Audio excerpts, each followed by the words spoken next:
Pada kesempatan pagi hari ini kita kembali membuka kegiatan pengajian yang mungkin hampir kurang lebih 2 bulan kita istirahatkan, kita tawakufkan sementara sehubungan dengan datangnya bulan suci Ramadan.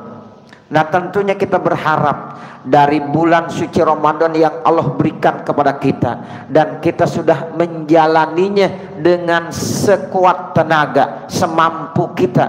Walaupun kita sadari kita masih banyak kekurangan-kekurangan kita, namun tentunya kita berharap dengan rahman dan rahimnya Allah, mudah-mudahan puasa Ramadan yang baru saja kita laksanakan diterima, diijabah, dikabul oleh Allah Subhanahu wa taala, sehingga kita benar-benar ya setelah menjalani bulan suci Ramadan, puasa Ramadan, qiyamul lail dan amaliyah lainnya yang terkait dengan bulan suci Ramadan, mudah-mudahan segala dosa dan kesalahan kita diampunkan oleh Allah, sehingga pada saat ini kita menjadi manusia yang sebenarnya, yaitu manusia yang bertakwa kepada Allah Subhanahu wa ta'ala. La'allakum tattaqun, agar kamu menjadi manusia yang bertakwa, sehingga ketakwaan ini tetap terus ada pada diri kita,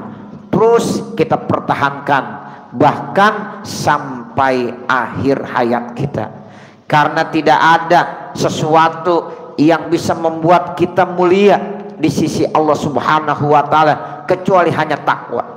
Harta tidak bisa membuat kita mulia di sisi Allah, pangkat tidak bisa membuat kita mulia di sisi Allah, jabatan juga tidak bisa membuat diri kita mulia di sisi Allah. Tetapi yang menjamin diri kita mulia di sisi Allah itu hanya satu, yaitu takwa.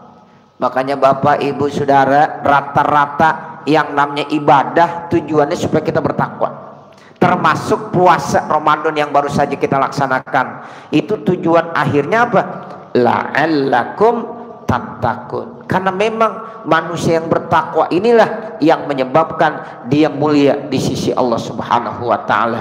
Allah berfirman, inna akramakum indallahi atqakum. Sungguh ya, orang yang paling mulia di antara kamu di sisi Allah, atqakum, adalah sosok manusia yang paling bertakwa kepada Allah Subhanahu wa ta'ala. Nah, mudah-mudahan saat ini kita pertahankan nilai-nilai ketakwaan kita kepada Allah, yaitu dengan terus kita menjalankan segala perintah-perintahnya dan menjauhkan segala larangan-larangannya. Nah, salah satu caranya, yuk kita kembali mengaktifkan kegiatan-kegiatan yang ada di masjid yang kita cintai ini. Di antaranya adalah pengajian yang kita sudah biasa laksanakan setiap Sabtu subuh.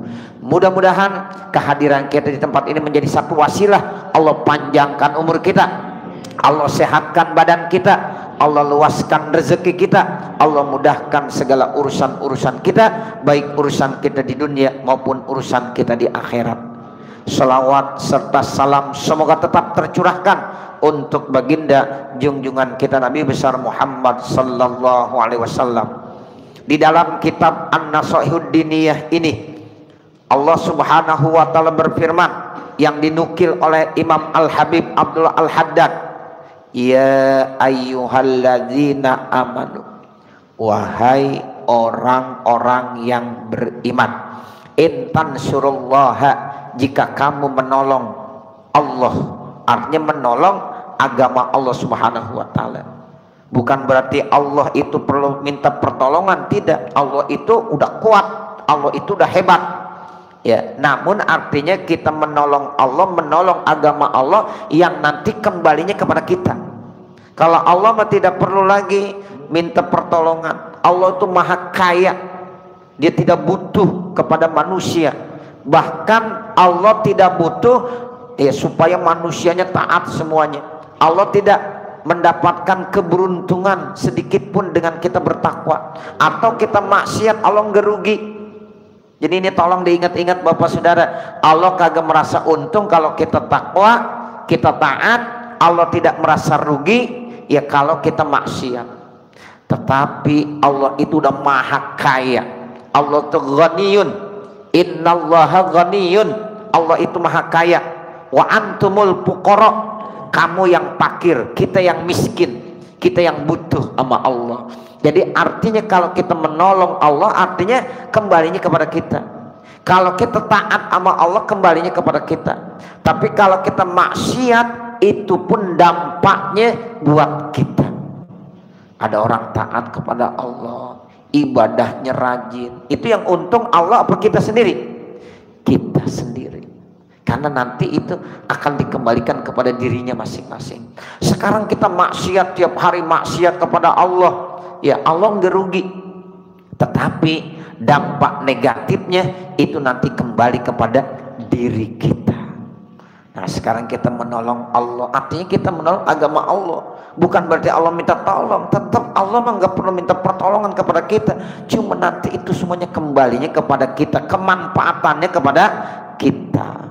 Sehingga Allah bilang, intansurullah, jika kamu menolong Allah, menolong agama Allah, yansurkum, maka Allah akan menolong kamu. Tuh, jadi nanti dampaknya, kembalinya, pengaruhnya, asarnya kepada kita.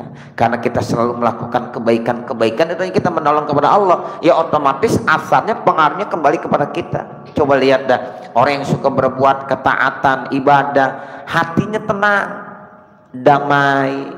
Tapi kalau orang yang suka berbuat dosa, maksiat, hatinya nggak tentram, hatinya nggak akan tentram. Itu kan artinya kembalinya kepada siapa? Kepada dirinya masing-masing. Yansurkum wa yusabbit aqdanakum, dan Allah akan mantapkan langkah-langkahnya kamu. Tuh, jadi langkah kita enak, hidup kita nyaman, damai. Sementara Bapak Ibu Saudara, kita hidup perlu kedamaian. Ya, la sakinata illa biimanin. Jadi ada redaksi begitu, tidak mungkin kita akan mendapatkan kedamaian kecuali dengan iman.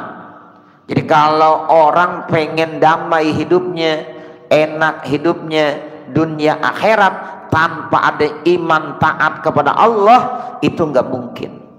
Tuh, jadi kalau kita pengen damai hidup kita, sakinah dalam kehidupan kita, itu harus dilandasi dengan iman kepada Allah. Keluarga kita pengen hidupnya bahagia, sakinah mawaddah, ya harus iman. Kalau kagak iman repot. Sholat jangan ditinggalin, ibadah tetap dilaksanakan, maksiat jangan kita kerjakan. Kalau itu kita selalu terus laksanakan, insya Allah kedamaian akan ya diberikan oleh Allah kepada kita semuanya. Nah inilah yang dimaksud ya ayyuhalladzina amanu in tansurullah yansurkum wa yusabbit aqdamakum. Nah makanya kita selalu terus amar ma'ruf nahi munkar. Kenapa? Ini dalam rangka ya in tansurullah yansurkum wa yusabbit aqdamakum. Makanya dakwah itu perlu, amar ma'ruf nahi munkar itu perlu. Ya, setiap kita punya kewajiban. Wal takum minkum ummatun yad'una lil khairi wa ya'muruna bil ma'ruf wa yanhauna 'anil munkar. Jadi kita punya kewajiban amar ma'ruf nahi munkar. Walaupun kita cuma sendiri, minimal amar ma'ruf ya buat diri kita. Kalau kita udah di keluarga, amar ma'ruf di keluarga kita. Nah kalau kita udah bermasyarakat, berarti amar ma'ruf di lingkungan masyarakat.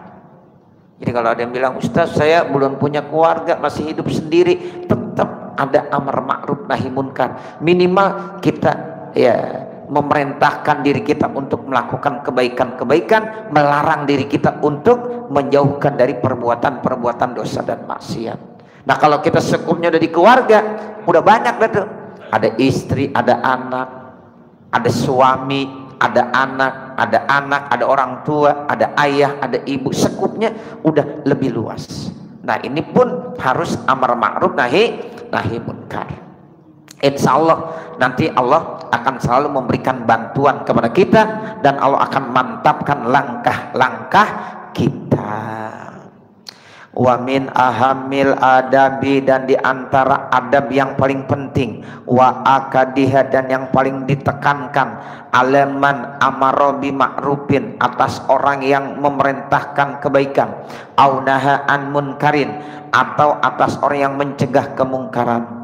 Mujanabatul kibri, jauhkan rasa kesombongan, wa ta'nifi, dan kekerasan, wa ta'iri, dan penghinaan, wassamatati, dan pencacian, bi ahlil ma'asi, dengan orang-orang yang suka berbuat dosa dan maksiat.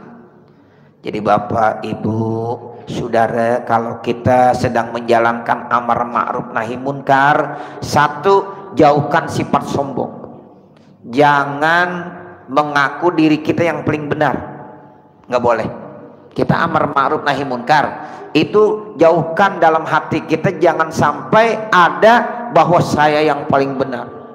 Kalau kita nih lagi mau sholat berjamaah, ada orang yang memang berbuat dosa maksiat, jangan bilang, oh saya ini yang paling benar, tuh orang lain pada berbuat dosa maksiat, tapi saya lagi pergi ke masjid mau sholat berjamaah. Enggak boleh ya. Jadi kita enggak boleh menanamkan rasa kesombongan, itu penting ya, sehingga setiap amar ma'ruf nahi munkar yang kita jalankan itu semata-mata memang atas kerendahan hati kita, bukan menanamkan kesombongan. Jangan menanamkan kesombongan dalam arti kita adalah orang yang paling benar. Nah itu nggak boleh. Taknib juga nggak boleh. Kekerasan, amar ma'ruf nahi munkar nggak boleh dilandasi dengan kekerasan. Wa ma arsalnaka illa rahmatan lil alamin, dan tidaklah saya mengutus engkau wahai Nabi Muhammad kecuali sebagai rahmat penuh dengan kasih sayang. Tuh, jadi tetap landasannya kita merangkul ya, nggak boleh memukul, tetapi kita disuruh merangkul ya, nggak boleh memukul. Walaupun dia melakukan dosa maksiat, bagaimana pendekatannya dengan cara-cara yang santun, nggak boleh dengan kekerasan. Itu namanya taknib. Takdir itu nggak boleh saling kita menghinakan. Samata, mencaci, kita mencaci orang yang berbuat dosa, menghinakan orang yang berbuat maksiat, itu pun nggak boleh. Fa inna dzalika, maka sesungguhnya yang demikian itu qad yubtilus sawaba, sungguh dapat membatalkan ganjaran pahalanya, wa yujibul iqaba, dan dapat menyebabkan siksaan. Jadi kalau kita amar ma'ruf nahi munkar dengan cara-cara yang tadi itu, kekerasan, penuh dengan kesombongan, keangkuhan, mencaci maki orang lain, ya bukan pahala yang kita dapatkan, bahkan menyebabkan itu jadi apa? Siksaan. Tuh, makanya kita harus dengan cara-cara lembut. Tuh begitu. Kata Allah dalam Al-Quran, lau kunta fazzan ghalizal qalbi lan paddu min haulik. Jadi kalau seandainya Nabi Muhammad kasar, keras, sombong, angkuh di dalam amar ma'ruf nahi munkar, mereka orang-orang kafir, orang-orang musyrik saat itu semakin menjauh dengan Rasulullah. Tapi nyatanya Nabi berdakwah dengan akhlak. Makanya terkenal innama bu'istu liutammima makarimal akhlak. Itu terkenal banget Bapak, masyhur ini hadis.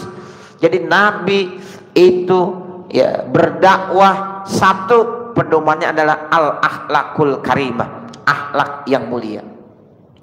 Nah, jadi artinya orang-orang kafir saat itu, orang musyrik saat itu semuanya suka dengan Nabi akhirnya. Yang tadinya benci akhirnya menjadi cinta, yang tadinya enggak suka akhirnya menjadi suka. Kenapa? Dengan akhlaknya Rasulullah Sallallahu Alaihi Wasallam. Jadi Nabi dakwanya berhasil bukan semata dengan omongan, dengan ya kata-kata, tetapi juga dengan akhlak yang langsung dipraktekkan. Tuh, makanya ayo kita belajar. Jadi kita berdakwah dengan akhlak. Kalau kita ngajak orang sholat jamaah, ya kita sholat jamaah dulu. Gitu. Ini kita ngajak orang sholat jamaah, sholat jamaah. Lu sholat, gue mah kagak. Nah itu gak boleh. Jadi jangan sampai seperti itu.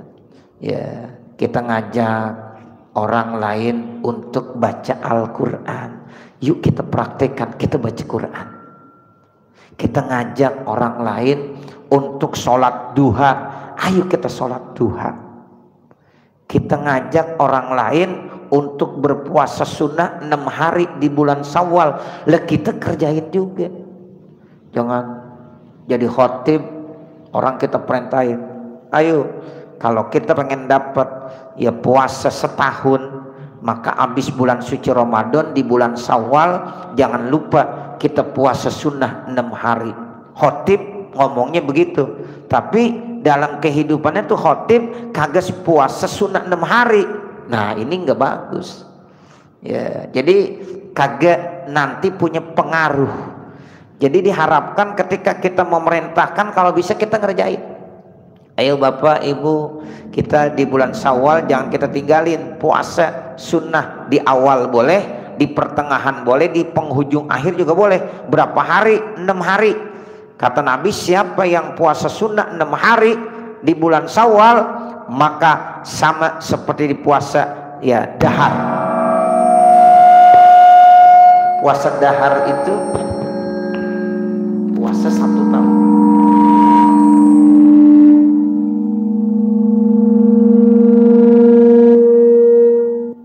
Puasa 1 tahun. Bapak ibu, kira-kira bapak ibu kuat kagak puasa 1 tahun? Nunjuk yang kuat. Berat kayaknya. Ya Allah Ustaz, boro-boro 1 tahun puasa selama bulan Ramadan aja kayaknya Masya Allah udah berat banget. Nggak kuat. Tapi kita sebagai umat Nabi Muhammad dikasih keistimewaan. Habis Ramadan di bulan Syawal kita puasa 6 hari, udah sama seperti kita puasa 1 tahun. Mau tanggal 2 langsung boleh. Kalau tanggal 1 Syawal nggak boleh kita puasa, haram karena Idul Fitri. Ya, tapi tanggal 2-nya mau puasa boleh. 2, 3, 4, 5, 6, 7 langsung puasa boleh. Kita belum bisa karena masih banyak makanan. Sayang Ustaz, makanan lebaran masih banyak, masa kita puasa? Enggak apa-apa, enggak puasa dulu.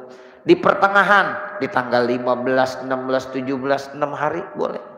Atau di penghujung, nanti dah di akhir bulan Syawal aja, udah tanggal 21, 22 sampai 26 boleh. Masih boleh. Kita Syawal masih berapa hari nih? Ini hari Sabtu, Minggu sampai Senin. Masih 3 hari. Ya, jadi kalau bapak masih kurang 3 hari masih bisa puasa, kurang 2 hari masih bisa puasa, lanjutin. Ya. Atau ada yang puasa selang-seling, Senin, Kemis, Senin, Kemis, Senin, Kemis, silakan. Ya. Atau satu puasa, 1 hari enggak, 1 hari puasa lagi, 1 hari puasa enggak, puasa lagi enggak. Selama 6 hari pokoknya di bulan Syawal dapat juga.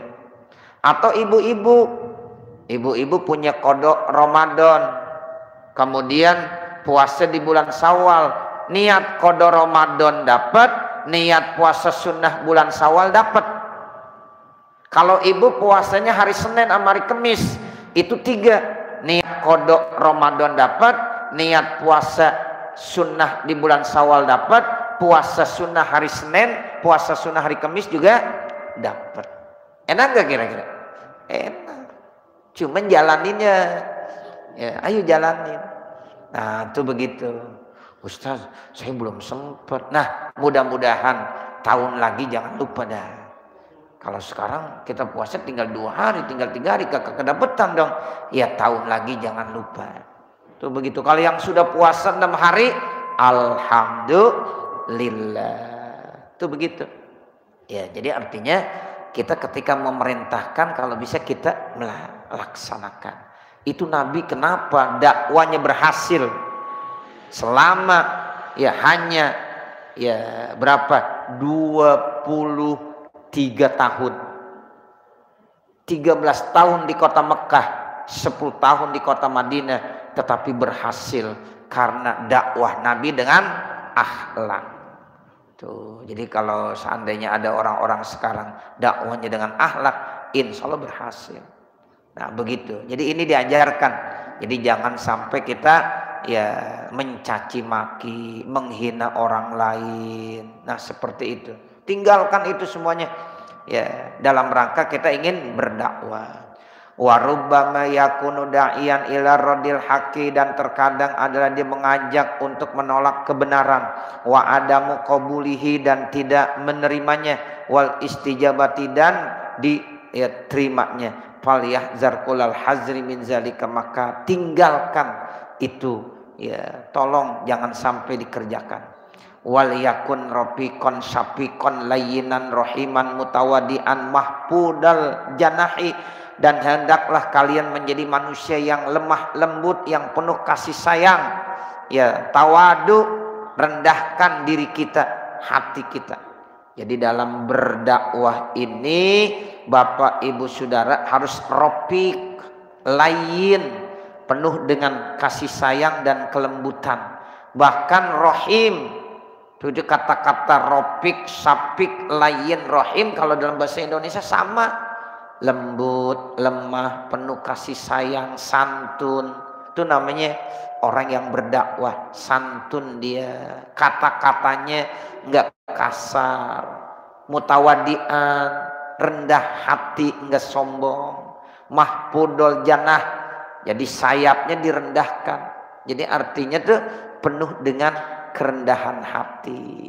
Wallahul muwaffiq wal mu'in, dan hanya kepada Allah kita minta taufik dan minta pertolongan. Wabihis siqatu, dengan Allah itu kita tanamkan rasa kepercayaan yang penuh. Wa alaihi tuklan, dan atas Allah itu kita pasrahkan.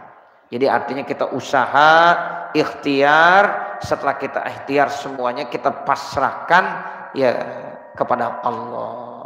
Fa iza azamta fatawakkal 'alallah. Innallaha yuhibbul mutawakkilin.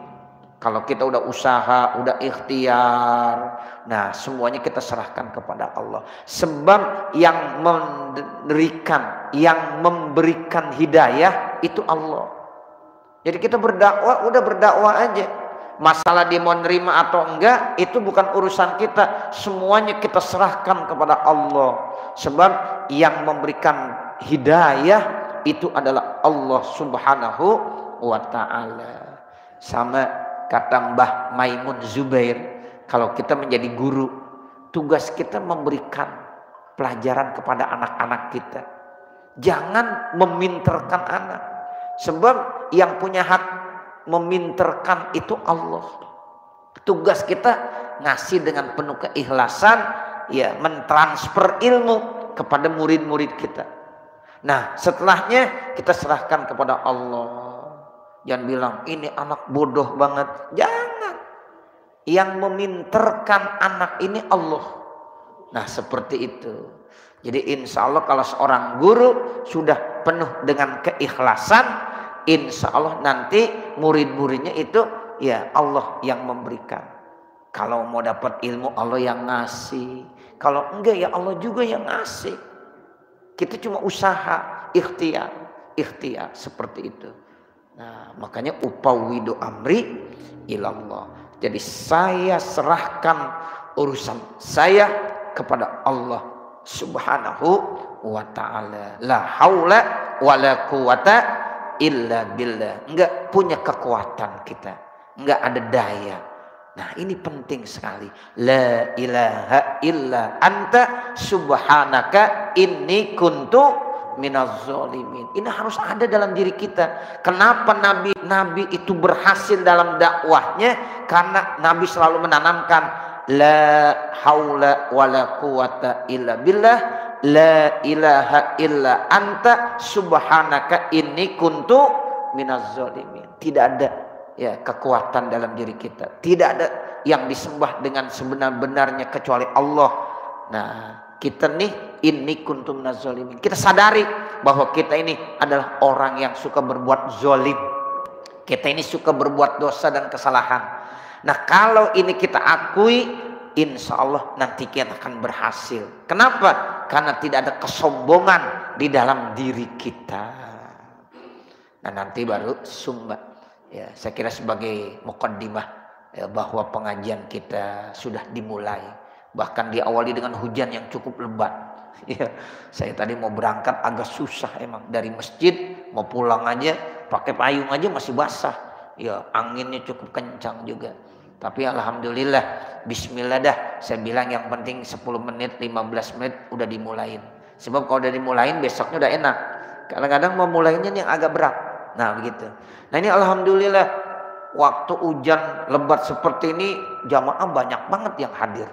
Ya, alhamdulillah. Jadi mudah-mudahan kita bisa istiqomah ya, Bapak, Ibu, Saudara. Ya, mudah-mudahan ini satu nilai yang sangat baik buat kita. Ya, jadi mudah-mudahan kita bisa istiqomah sampai akhir hayat kita. Saya kira ini kali yang dapat saya sampaikan. Mohon dibukakan pintu maaf yang sebesar-besarnya. Wassallallahu ala sayyidina Muhammadin wa ala alihi wa sahbihi wasallam. Walhamdulillahirabbil alamin. Al-Fatihah. A'udzubillahi minasyaitonirrajim. Bismillahirrahmanirrahim. Alhamdulillahirabbil alamin. Arrahmanir rahim. Maliki yaumiddin. Iyyaka na'budu wa iyyaka nasta'in. Ihdinas siratal mustaqim. Siratal ladzina an'amta 'alaihim ghairil maghdubi 'alaihim waladdallin. Rabbi ighfirli wa liwalidayya amin. Bismillahirrahmanirrahim. Alhamdulillahirabbil alamin. Hamdan yuwafi ni'amahu wa yukafi mazida. Ya Rabbana lakal hamdu wa lakas syukru kama yanbaghi li jalali wajhikal karim wa li'azimi sultanik. Allahumma shalli ala sayyidina Muhammad wa ala ali sayyidina Muhammad. Ya Allah, ya Allah, ya Allah, ya Rahman, ya Rahman, ya Rahim, ya Rahim. Irhamna ya Allah fa innaka khairur rahimin. Warzuqna ya Allah fa inna